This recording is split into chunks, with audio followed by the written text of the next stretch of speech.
Hello friends, welcome to legal literacy YouTube channel. Friends, जैसा कि screen पे आप देख रहे होंगे, न्यूज़ है UP courts issues notice to PMO after PM Modi wears Indian army uniform. Friends, UP के एक कोर्ट ने, प्रयागराज के कोर्ट ने पीएम मोदी के ऑफिस को, जब प्रधानमंत्री मोदी ने इंडियन आर्मी का यूनिफॉर्म पहना तो उसके लिए पीएमओ को एक नोटिस भेजा है। और इसकी पूरी कहानी हम जानेंगे आज इस वीडियो में, और इसके लीगल पहलू को भी जानेंगे कि लीगली ये कोई केस बनता है या नहीं बनता है, और क्या क्या केसेस बनने के लिए, ऑफेंस कमिट होने के लिए क्या क्या इंग्रेडिएंट्स चाहिए, इनके बारे में बात करेंगे।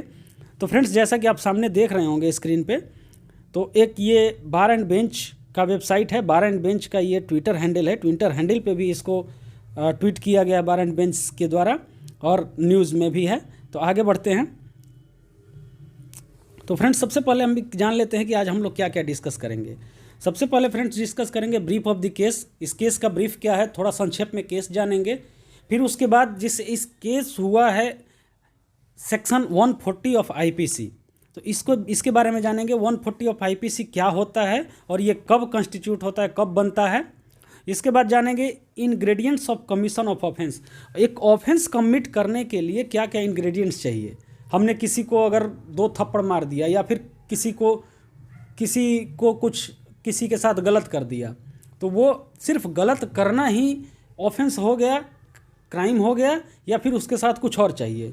और 2 बहुत ही इंपॉर्टेंट कॉन्सेप्ट के बारे में जानेंगे फ्रेंड, ये हैं mains Riya and acts Riya.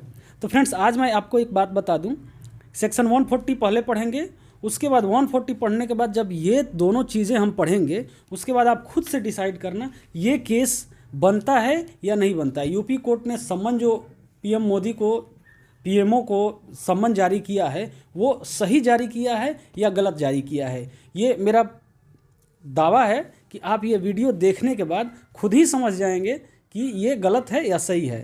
Friends, अगर आप कोई जुडिशियल सर्विस का प्रिपरेशन कर रहे हैं, या फिर एलएलबी कर रहे हैं, लॉ ग्रेजुएट्स हैं या लॉ स्टूडेंट्स हैं, तो आपके लिए ये वीडियो काफ़ी इंपॉर्टेंट है। और अगर आप लॉ के अलग बैकग्राउंड के हैं तो भी आपके लिए काफ़ी इंपॉर्टेंट है, बिकॉज आपको भी ये जानना चाहिए कि ऑफेंस कमिट करने के लिए क्या क्या इंग्रेडिएंट्स चाहिए, और ये हमारे आसपास, हमारे आजू बाजू में क्या चल रहा है, घटनाएं क्या चल रही हैं, हमारे प्रधानमंत्री को जो नोटिस इशू हुआ है वो किस वजह से हुआ, क्या हुआ है, इसके बारे में आपको जानना चाहिए। तो फ्रेंड्स, आगे बढ़ते हैं। सबसे पहले थोड़ा सा हम केस जानते हैं ब्रीफ में। तो केस क्या है फ्रेंड्स, एक एडवोकेट हैं राकेश नाथ पांडे, उन्होंने एक एप्लीकेशन मूव किया, और एप्लीकेशन मूव किया under section 156(3) of CrPC. Friends, इसके बारे में कभी हम जानेंगे जब सीआरपीसी का एफआईआर का सेक्शन पढ़ेंगे, तो उसमें हम जानेंगे। 156(3) सीआरपीसी के अंडर एक एप्लीकेशन मूव किया। 156(3) सीआरपीसी है जो कि मजिस्ट्रेट को ये पावर देता है कि वो उस एप्लीकेशन को रजिस्ट्रेशन ऑफ एफआईआर के लिए पुलिस के पास भेजता है। अगर आप एफआईआर करने जाते हैं, आपका एफआईआर नहीं लिया जाता है, तो आपके पास कुछ ऑप्शंस हैं। उस ऑप्शंस में से ये भी एक ऑप्शन है कि आप डायरेक्ट मजिस्ट्रेट के पास सेक्शन 156(3) के तहत आप एक एप्लीकेशन मूव करते हैं, और वो अगर मजिस्ट्रेट को लगता है कि एफआईआर फाइल होनी चाहिए, तो आपको वो पुलिस के पास भेज देता है एफआईआर फाइल करने के लिए। किस लिए भेजा? For wearing army uniform by prime minister Narendra Modi as offence under section 140 IPC. Narendra Modi ने जब भी दिवाली मनाने जाते हैं आर्मी कैंप में, जैसे नौशेरा में गए थे, जम्मू एंड कश्मीर में गए थे, तो वो आर्मी यूनिफॉर्म पहनते हैं, 2017 से लगातार पहनते आ रहे हैं। तो इसके लिए सेक्शन 140 में ऑफेंस बनता है। इस बात के लिए एडवोकेट राकेश नाथ ने एक एप्लीकेशन मूव किया।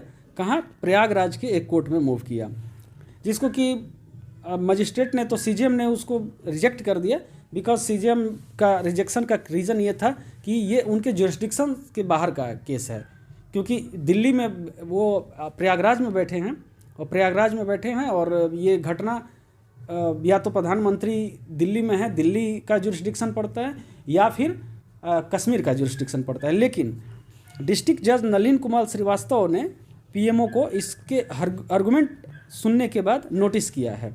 ये ब्रीफ केस है फ्रेंड्स। तो ब्रीफ केस में सबसे पहले हम जानते हैं सेक्शन 140 क्या कहता है। सेक्शन 140 ऑफ आईपीसी क्या कहता है फ्रेंड?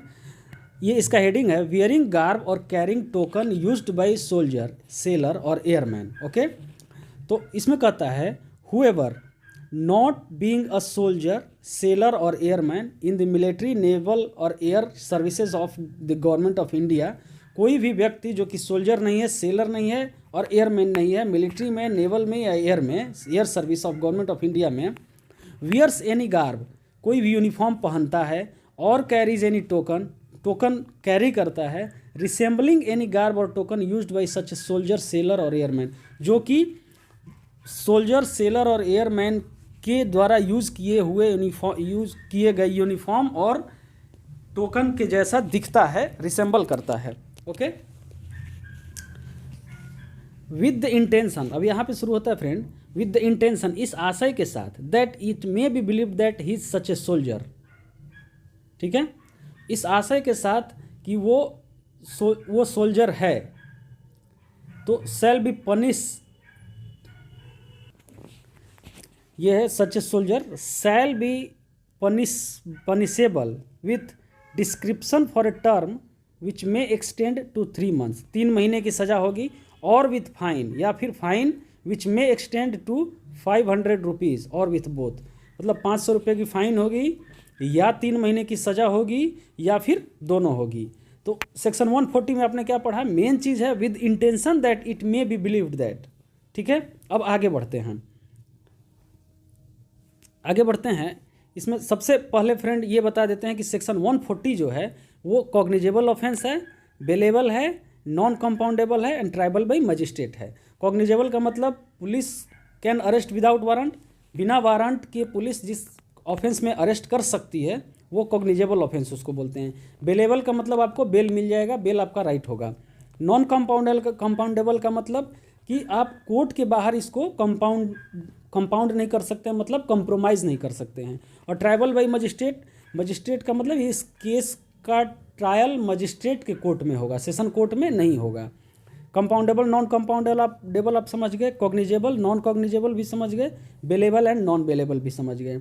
इसके बारे में अगर आपको जानना है पूरा, तो पूरा इस पर भी एक वीडियो बना दूंगा, वो भी आप देख लेना। और आगे बढ़ते हैं। अब फ्रेंड्स असली चीज़ पे आते हैं। तो मेन इंग्रेडिएंट्स क्या हैं कमीशन ऑफ ऑफेंस के।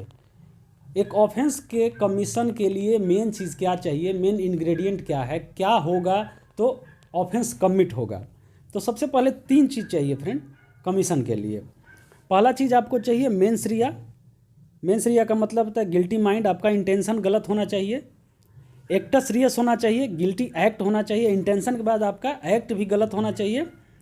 और इंजरी होना चाहिए, किसी भी तरह का इंजरी, जो कि सेक्शन 44 में है, किसी भी तरह का इंजरी होनी चाहिए।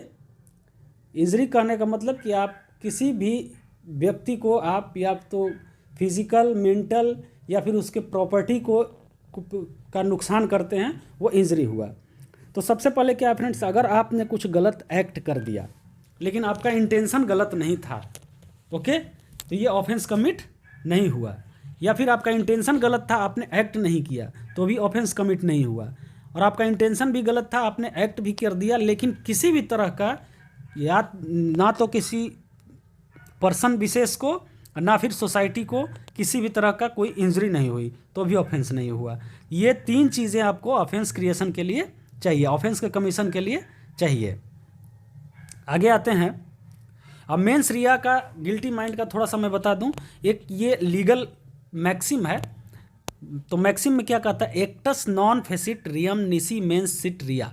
ये मैक्सिम आपके क्लैट एग्ज़ाम के लिए और बाकी सारे बहुत सारे लॉ एग्ज़ाम्स के लिए काफ़ी इंपॉर्टेंट है, आप इसको याद कर सकते हो। इसका मतलब है, ये लैटिन मैक्सिम है, इसका मतलब है act does not make a man guilty unless his intention was so. कोई भी एक्ट किसी इंसान को दोषी नहीं बनाता जब तक कि उसका इंटेंशन वैसा नहीं हो। इंटेंशन गलत होना चाहिए दोषी करार देने के लिए किसी को। ओके, आगे आते हैं। अब थोड़ा सा मेंस रिया का फॉर्म्स देख लेते हैं। मेंस रिया कब कब होता है, क्या क्या होता है। सबसे पहला इसका इंग्रेडिएंट है इंटेंशन। आपका इंटेंशन होना चाहिए। इंटेंशन में ज़रूरी नहीं है कि स्पेसिफिक हो कि किसी को हमें नुकसान पहुंचाना है, आपका जेनरिक इंटेंशन भी हो। जेनरिक इंटेंशन कहने का मतलब जनरल इंटेंशन के आप बिना किसी मतलब के हम नुकसान पहुंचाते जा रहे हैं लोगों को, तो भी आपका वो इंटेंशन काउंट होगा। एक मोटिव आपका वैसा होना चाहिए, गलत मोटिव होना चाहिए, या फिर नॉलेज होना चाहिए। अगर मान लो आप कुछ ऐसा काम कर रहे हो जिससे कि आपको नॉलेज है, आपको जानकारी है कि इससे कुछ गलत हो सकता है, कुछ ऑफेंस क्रिएट हो सकता है या किसी को नुकसान हो सकता है, ये भी आपके मेंसरिया में आएगा। फिर रेकलेसनेस होनी चाहिए या नेग्लिजेंस होनी चाहिए। नेग्लिजेंस का मतलब आपको कुछ ऐसा काम है, ऐसी काम कर रहे हो जिस तरह से कि कुछ उसमें कुछ आपको प्रिकॉशन लेना है और आप प्रिकॉशन नहीं ले रहे हो, और आपको पता है कि इस प्रिकॉशन ना लेने की वजह से कोई नुकसान हो सकता है। जैसे एग्जांपल में आते हैं, मान लो आप कोई अपने घर का कंस्ट्रक्शन कर रहे हो, उस कंस्ट्रक्शन के एरिए में आपको पता है कि कभी भी ऊपर से कुछ मटेरियल गिर सकता है, आप जानते हो गिर सकता है, और कोई जाएगा रास्ते में उसके सर पे गिरेगा, उसको नुकसान हो सकता है, लेकिन आपने नेग्लिजेंस किया। आपको नॉलेज है, आपने नेग्लिजेंस किया, आपका इंटेंशन नहीं है वैसा, मोटिव नहीं है वैसा, लेकिन नॉलेज है और नेग्लिजेंस किया, तो क्या हुआ, ये आपके मेंसरिया में आएगा। और कुछ कुछ होता है फ्रेंड्स, कुछ एक्सेप्शंस हैं मेंसरिया में, कुछ एक्सेप्शंस हैं। आपको ना नॉलेज है, ना नेग्लिजेंस आपने किया, ना आपका मोटिव है, ना इंटेंशन है, फिर भी वो ऑफेंस है। तो उसमें एक सबसे बड़ा एग्जांपल है फ्रेंड्स, सेक्शन 494 ऑफ आईपीसी, जो बाइगेमी है। तो बाइगेमी में क्या होता है, आपने अगर दूसरी शादी कर ली, दूसरी शादी आपका इंटेंशन नहीं है, मतलब गलत इंटेंशन नहीं है, इंटेंशन तो दूसरी शादी का है तभी किया, मोटिव गलत नहीं है, आपको नॉलेज नहीं है कि इससे किसी को नुकसान हो सकता है, जैसे आपकी पहली पत्नी को परेशानी हो सकती है, या फिर नेग्लिजेंस भी आपने नहीं किया, फिर भी ये ऑफेंस है। आगे बढ़ते हैं। मेंस रिया के बाद आता है friends acts Reis. Acts Reis का मतलब होता है गिल्टी एक्ट। मेंस रिया का मतलब होता है गिल्टी माइंड, और एक्टस रियस का मतलब होता है गिल्टी एक्ट। ये दोनों चीज़ चाहिए। तो एक्टस रियस में क्या होता है, एक कमीशन होता है और फ्रेंड्स एक ओमिशन होता है। अब कमीशन का मतलब होता है कि कोई भी ऐसा एक्ट जो कि लॉ के द्वारा प्रोहिबिटेड है और आप करते हैं, ओके, ये कमीशन हो गया। और ओमिशन होता है फ्रेंड कि कोई भी ऐसा एक्ट आप नहीं करते हैं जिसके लिए आप कानूनी रूप से बाध्य हैं करने के लिए। जैसे कानून आपको कानूनी रूप से बाध्य हैं कि किसी पर्टिकुलर काम को आपको करना है। जैसे एक डॉक्टर है, किसी हॉस्पिटल में वो है और बाध्य है कानूनी रूप से कि वो पेशेंट को देखेगा। अगर वो नहीं देखता है, जानबूझ के नहीं देखता है, और वो पेशेंट की मृत्यु हो जाती है, तो वो क्या है, ये ओमिशन ऑफ एक्ट है, और ये भी पनिशेबल है, ये भी ऑफेंस क्रिएट करता है। फ्रेंड्स आगे बढ़ते हैं। तो इस तरह से हमने पूरा समझ लिया कि ऑफेंस कैसे क्रिएट होता है और केस क्या है, और सेक्शन 140 को भी देख लिया आईपीसी का। तो जिस तरह से हमने 140 को देखा, सेक्शन 140 आईपीसी को देखा, तो यहाँ पे जो विद इंटेंशन दैट है, तो यहाँ पे आपको क्या लग रहा है कि प्रधानमंत्री मोदी का कोई ऐसा इंटेंशन रहा होगा कि वो लोगों को दिखाना चाहते हैं कि मैं सोल्जर हूँ, या फिर कुछ गलत फ़ायदा उठाने की कोशिश किया होगा उन्होंने? हमें नहीं लगता है कि किया होगा। तो ये विद इंटेंशन दैट, तो ये इंटेंशन नहीं बनता, यहाँ मेंस रिया नहीं बनता है। तो जब यहाँ मेंस रिया नहीं बनता है तो ऑफेंस नहीं क्रिएट होता है। तो ऑफेंस जब कंस्टिट्यूट नहीं होता है तो ये नोटिस हमारे हिसाब से इलीगल है। तो फ्रेंड्स उम्मीद है आपको पूरा कॉन्सेप्ट समझ में आया होगा और काफ़ी अच्छी वीडियो, काफ़ी अच्छा लगा होगा। फ्रेंड्स अगर आपको वीडियो अच्छा लगता है तो आप इसको लाइक करें। लाइक करने से क्या होता है कि यूट्यूब के एल्गोरिदम में लगता है कि लोग इसको पसंद कर रहे हैं। तो आप अगर पसंद कर रहे हैं, वास्तव में नहीं पसंद कर रहे हैं तो कोई बात नहीं, अगर पसंद कर रहे हैं तो इसे लाइक करें और सब्सक्राइब करें, शेयर करें, और कमेंट करके हमें बताएं कि वीडियो कैसी लगी। और आप हमें सजेशन दे सकते हैं, हमें एडवाइस दे सकते हैं कि किस टॉपिक पे आप वीडियो देखना चाहते हैं।